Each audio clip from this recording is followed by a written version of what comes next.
ሰላም ጤና ይስጥልን ውድ የጋት ሚዲያ ቤተሰቦች እንደያላችሁበት ሀገር የሰዓት አቆጣጠር እንደምን አላችሁ እንደምን ቆያችሁ ኢትዮጵያ ውስጥ ናችሁ ይህን ፕሮግራም የምትከታተሉ ቤተሰቦቼ እንደምን ዋላችሁ ማለት ፈልጋለሁ በሌሎች ደግሞ ጠዋት እኩለ ቀን ይሆናል ብቻ እንደየሀገራችሁ የሰዓት አቆጣጠር እንደምን አላችሁ እንዴት ዋላችሁ እንዴት አረፈዳችሁ እንዴት አደራችሁ መልካም ሌሊት ይሁንላችሁ ማለት ፈልጋለሁ ዕለተ ሐሙስ የካቲት 5 2018 የጋት ዕለታዊ አጫጭር መረጃዎች ወደ እናንተ የሚደርሱበት ጊዜ ነው።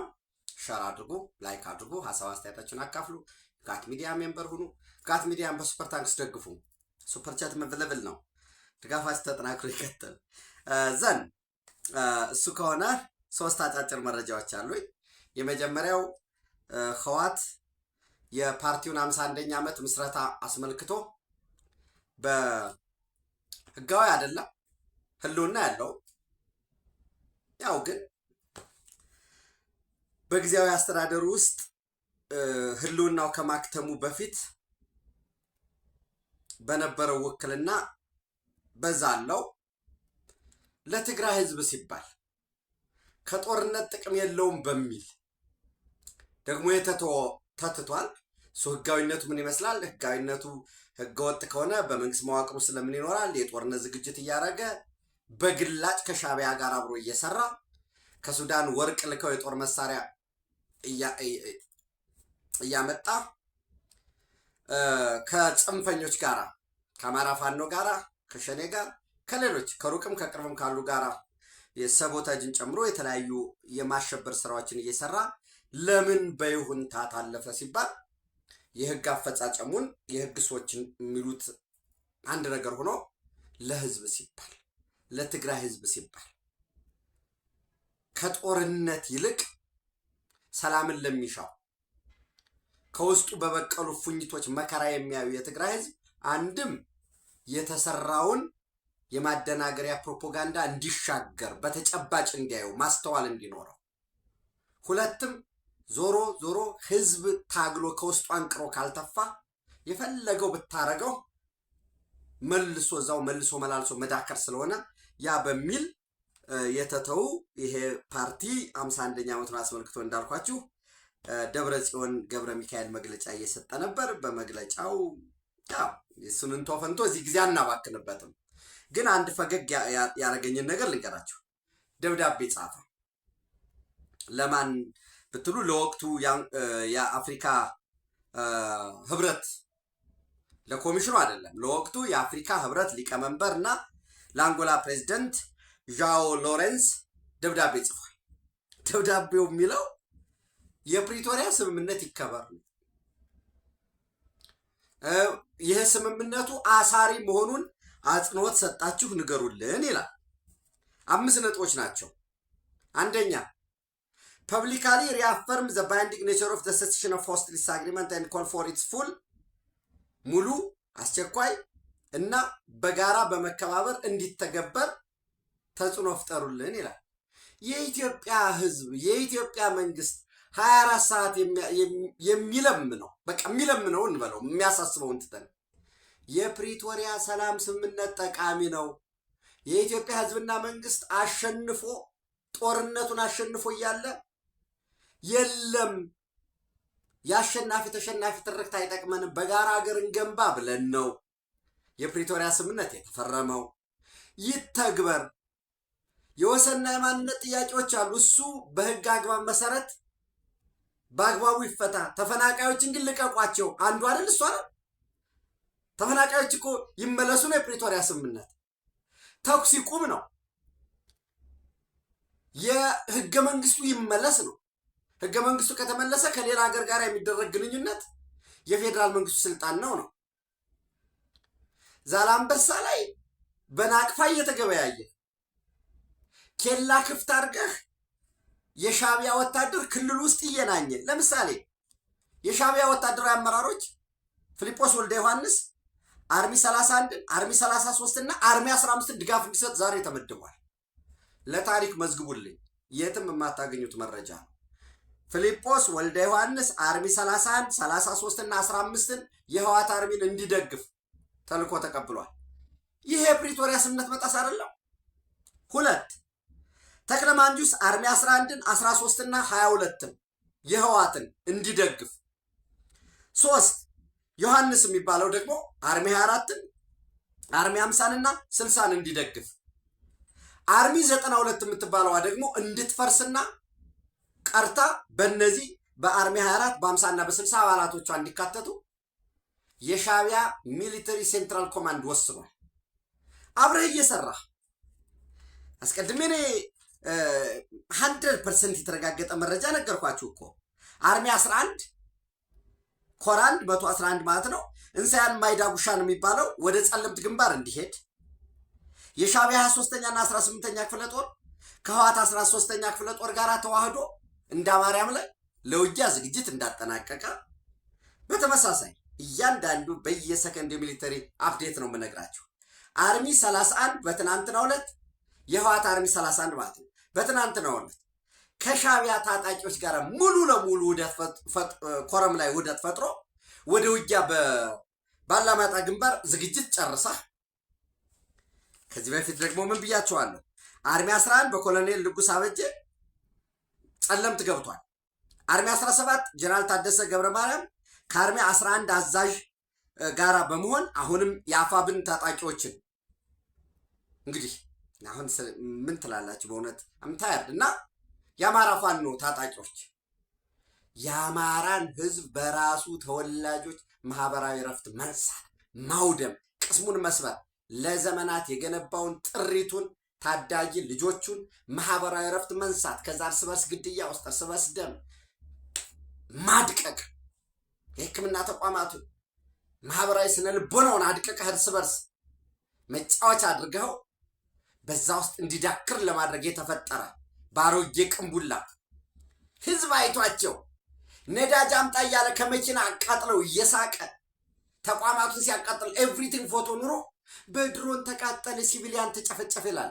እንከፍ በታሪክ ፊት ገሚሶቹ እኮ ደግሞ እውነት ልንገራቸው ያፋብን እኮ ገሚሶቹ መውጫ ስጡን እንደራደር ይላል። እዛ ቁጭ ብሎ ግን ማህበራዊ ሚዲያ ላይ መንግስት እንዲያረገ ነው ይላል። አንዳንድ ጊዜ የድርድርም ለከት አለው ወዳጆች። አንዳንድ ጊዜ ይሄ ቡድን ይሄ ወሮ በላ እንዴ ተደራጅቶ መጣ ለምን በአሸባሪነት እንደማይፈረጅም አይደል ነው። ምን እንዲያረግ ነው የሚጠበቀው? መቼ ሲሆን ነው በቃ የሚባለውስ? ወይንስ ቀኝ አብሮ ይሰራል? መንግስታዊ መዋቅር ውስጥ አለን የሚሉት ቀኝ ይሰራል አብሯቸው እንዴ? ቀኛው አስፈጻሚ ላይ ነው ያለው እንዴ? ሙሉ ደብረታቦር ሙሉ መንግስት ተቋምን አውድመዋል። ዙሪያማ የሚመጣውን መረጃማ ገና ታያላችሁ። በሊስት ተቀብለው ማይካድራ ላይ ሲደግፉ የነበሩ ወልቃይት ላይ ሲደግፉ የነበሩ በሰሜን ህልውና ዘመቻ ዘምተው የነበሩ እነሱ ነው በሙሉ የተለቀሙ የተመቱት። ስለዚህ አንድ ሰው ማንጎ ለማውረድ በእጅህ የምችለውን በእጅህ ታደርጋለህ። ከዛስ እንጨት ትጠቀማለህ ለማርገብ። የአማራ ፋኖ ብሔራዊ ንቅናቄ የሚባለው ይሄ ተለላኪ የአብዮታዊ ዲሞክራሲ መቃብር ጠባቂ የስብዓት ጉዳይ አስፈጻሚ የሻዕቢያ ተለላኪ ባሮጌ ፋቲግ ባሮጌ ጥይት ንጹሃንን ጨፍጭፈው ወሮ በላ ፈተው ለቀው በህዝብ ፊት ተንጎማለው ተቆጣጥረናቸዋል ባሏቸው ሁሉ ውድመት ፈጽመው አሁን ደግሞ እንደገና መልሰው ረበረብ እንዲሆኑ ሲቪሊያን እንዲተጎዳ ወዘተረፈ ይላል። ይህንን እያደረገ ነው።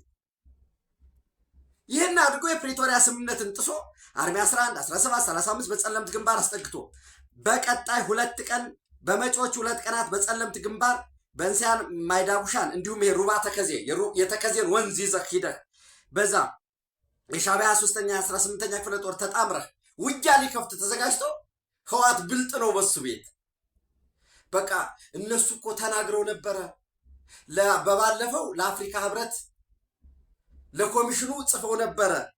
አሁን በቃ የነሱ ሂሳብ የሚሰላው ለአፍሪካ ህብረት ኮሚሽን ለመሐመድ አሊ ዩሱፍ በባለፈው ደብዳቤ ጽፈው ነበር። ከዛ ቀደም ብለው ደግሞ ለተባበሩት መንግስታት ድርጅት ዋና ጸሐፊ ደብዳቤ ጽፈው ነበር። አሁን ደግሞ ለአፍሪካ ህብረት ለወቅቱ ሊቀመንበር ለአንጎላው ፕሬዝዳንት ዣኦ ሎሬንስ ጽፈዋል። ስለዚህ የነሱ ጥፋት አይደለም ተኩስ ቢከፍቱ ብሎ ዓለም ያየናል ይረዳናል ብሎ ነው የሚያስበው። ቆሞ ቀርነት፣ ድንቁርና፣ ደደቢት ሰንድረም ማለት ይሄ ነው። የዛሬ 51 ዓመት በፊት በነበረበት ነው የሚያውቀው። ኢንፎርማል እኮ ነው። ማን ነው የሚያዳምጠ?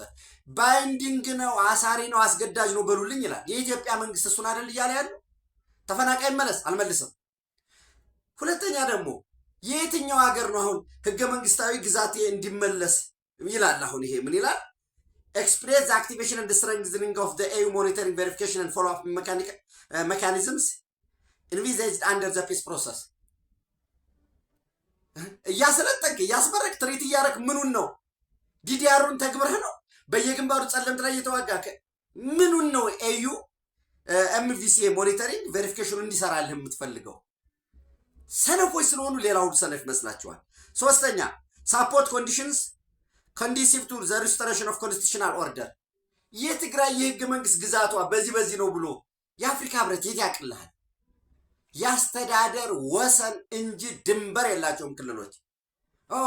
በቃ የእናንተ እንዲህ ነው ብሎ። አራት ኢንከሬጅ ዘ ሪሙቫል ኦፍ ሜዥርስ ዛት disproportionately affect civilian livelihoods and humanitarian access. አምስት ይላል take proactive steps to convene and facilitate without delay። እንሰብሰብ እንወያይ ይላል። ህወሓት የሚፈልጋት እችን ነው። ልክ ሊወያይ ሊሰበሰብ ሲል ህልውና ይረጋገጥ እንችላል። ምርጫ መጣ። ይሄን ምርጫ ፈርቶታል ህወሓት። ምርጫ ተደርጎ ሳይሳተፍ ከሆነ ደን ጌም ኦቨር ሊሆን እና በአንድ በኩል 24/7 ለጦርነት እየተዘጋጀ በሌላ በኩል ደግሞ በቃ ብልጥ ነኝ ጨረስኩ ተብሎ ነው የሚሰራው። ወዳጅ ዓለም ሌላ ላይ ነው ያለው።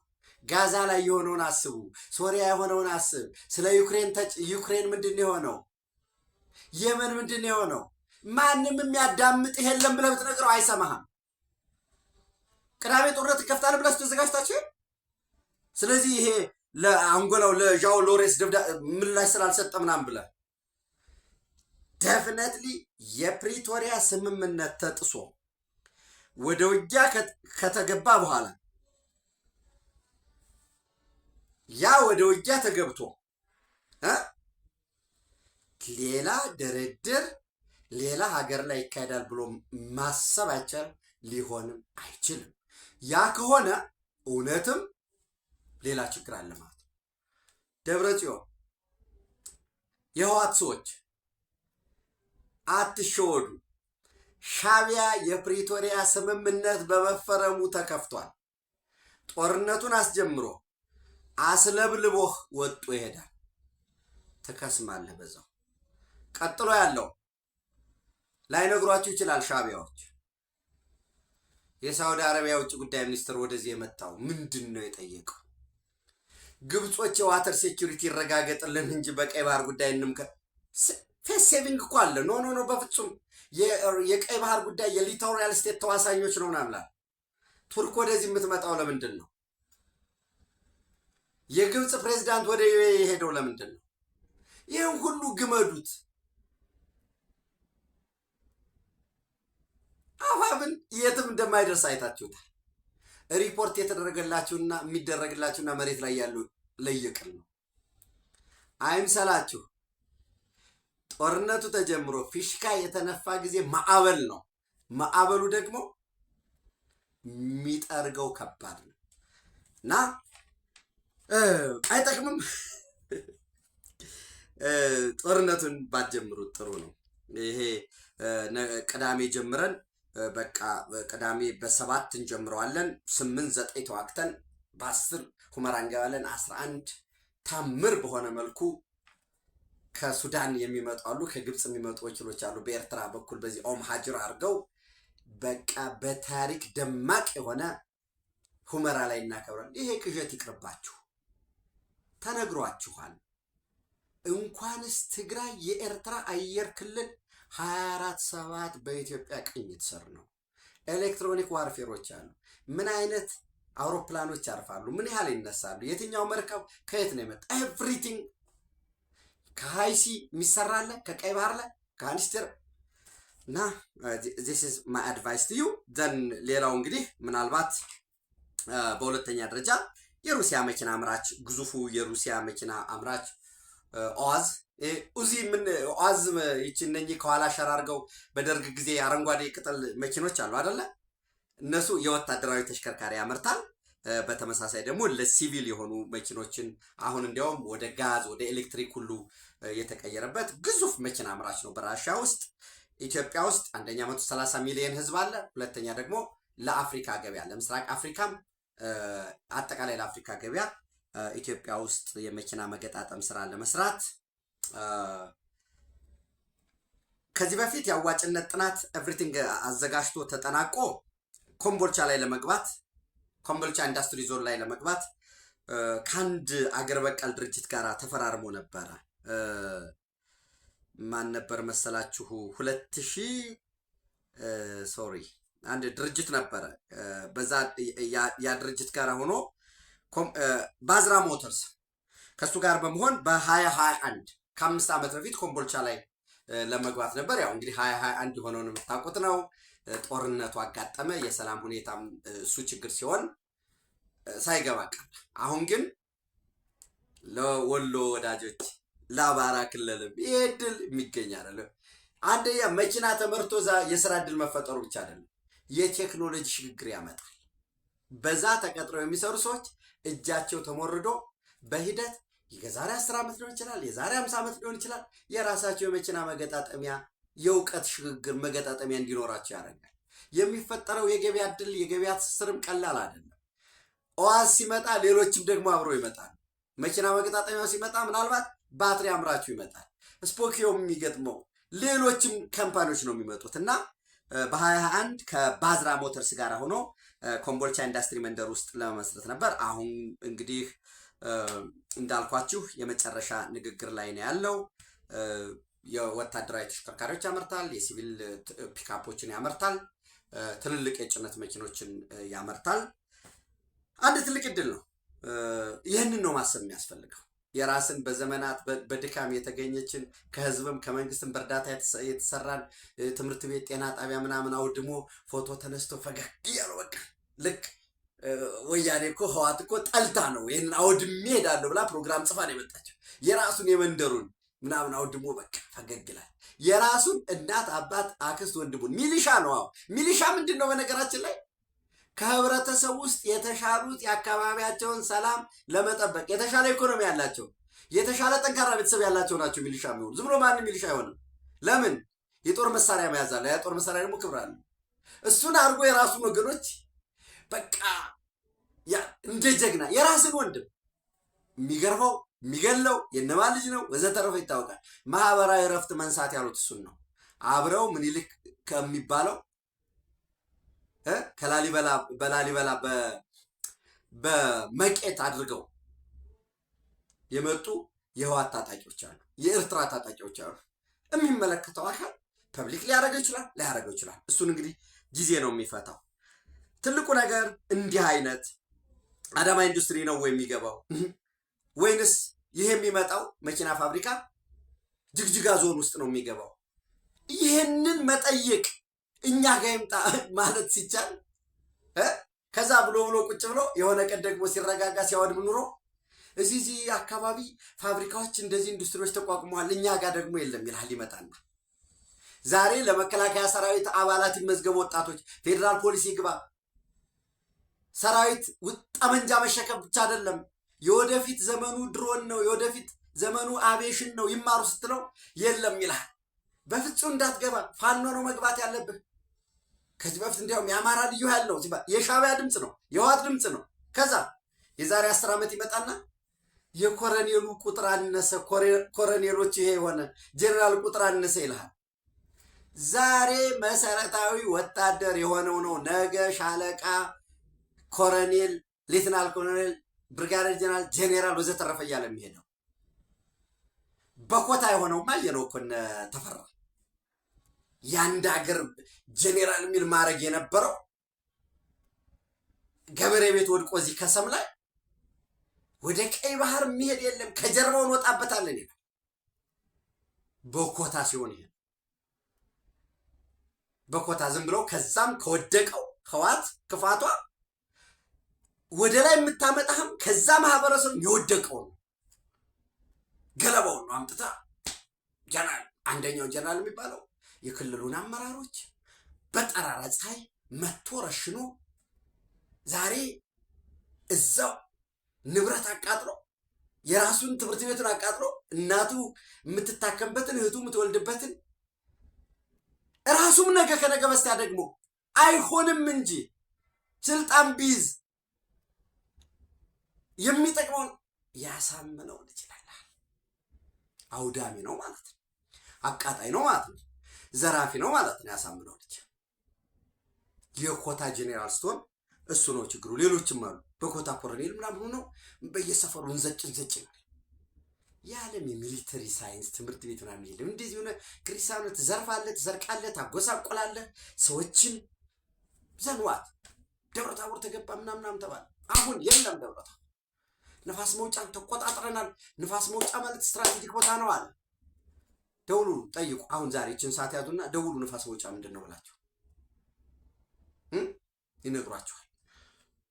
ንብረት ወደመ ተቃጠለ ምናምን የሚል ለምን ይሄ ወደዚህ ሪትም ተቀየረ ይነግሯችኋል። ወጧል፣ የታየ ጉዳይ ነው ያለው ማለት ነው። ዘን እሱን ካልኳችሁ ሌላው እንግዲህ ምናልባት የአፍሪካ ህብረት የአስፈጻሚዎች ስብሰባ እየተካሄደ ነው። ዛሬ አጠቃላይ ዛሬ ያልቃል። ትናንትና ዛሬ የነበረው የአፍሪካ ህብረት 48ኛው መደበኛ የአስፈጻሚዎች ምክር ቤት ስብሰባ ትናንት ነው የጀመረው፣ ዛሬ ይጠናቀቃል። ጎን ለጎን የአፍሪካ ህብረት የሰላምና ጸጥታ ስብሰባ ተደርጎ ነበር። በዛ ስብሰባ ኢትዮጵያ ሱዳን ወደ ሰላም እንድትመለስ፣ ሶማሊያ ያገኘችው አንጻራዊ ሰላም ጸንቶ እንዲቀጥል አፍሪካውያን እኛም ጥረት ማድረግ አለብን የሚል ጥሪ ነው የቀረበው። ኢትዮጵያ ተመስግናለች፣ ሱዳናውያን አመስግነዋል፣ ሶማሊያ አመስግነዋል። ግን ጀንፈል ሌሎች ድርድር እየተካሄደ ስላለ የናይል ጉዳይ በዚህ ምክንያት የሚያነሱትን ይዞ አርኤስኤፍ እዚህ እየሰለጠነ ነው ቤኒሻንጉል ይላል። ከሱዳን ወታደራዊ ኃይል ከሱዳን አርሚ ፎርስ በላይ ሰፊ ቦታ አርኤስኤፍ አለ። ያለ ምንድን ነው ይሄ ሁሉ አንጃ ግራንጃ? አንዳንዱ አላድል ብሎት ምንም ላይሆን ነገር በአንዳንነቱ እንዲገለጥ አንዳንድ ወዳጆች እንደው ጌትነት መንግስት ለሮይተርስ ምናምን ማስተባበያ ቢሰጥ ምናምን፣ ሁልጊዜ ማስተባበያ በአደባባይ አይለጠፍም እኮ ወዳጆች። አሰራር አለው፣ ብዙ አሰራር እንጂ እዛ ያለው ምስል ምንድን ነው? ያ የወርቅ አላይድ የሚባለው የግብፅ ወርቅ ፋብሪካ የነበረበት እንደሆነ ከዛ በኋላ ሂዶ መጎብኘት እንደሚችል የሱዳኖችም ከፈለጉ ማንም ማጣራት ፈልጋለሁ ያለ ግራውንድ ላይ የኢትዮጵያ መንግስት ተባባሪ እንደሆነ ከዚህ ጀርባ ያለው ሌላ ጉዳይ እንደሆነ የሚነገር ኦፕን ዲፕሎማሲ አለ፣ ሴክሬት አለ፣ አሰራሮች ሁሉ አሉ። ስለዚህ ነገ ደግሞ ትልቁ የአፍሪካ ጣሊያን ጉባኤ ይካሄዳል። ጆርጂያ ሚሎኒ የጣሊያን ጠቅላይ ሚኒስትር እና የስብሰባውን ቸር የሚያደርጉት ይገባሉ ወደ አዲስ አበባ። ቅዳሜ በሰባት የአፍሪካ መሪዎች ጉባኤ ይካሄዳል። እንግዲህ ቅዳሜ ማምሻውን ቅዳሜ እኩለ ቀን ወይም እሁድ የሚሉ አሉ፣ ህዋትና ሻቢያ ጦርነት ሊከፍቱ ደግሞ ዝግጅታቸውን እያደረጉ ነው። ምን እናየዋለን? ኢትዮጵያ በክብር ለዘላለም ትኖር። የቀይ ባህር እመቤት ነች። የሁለት ውሃዎች ሀገር ነች።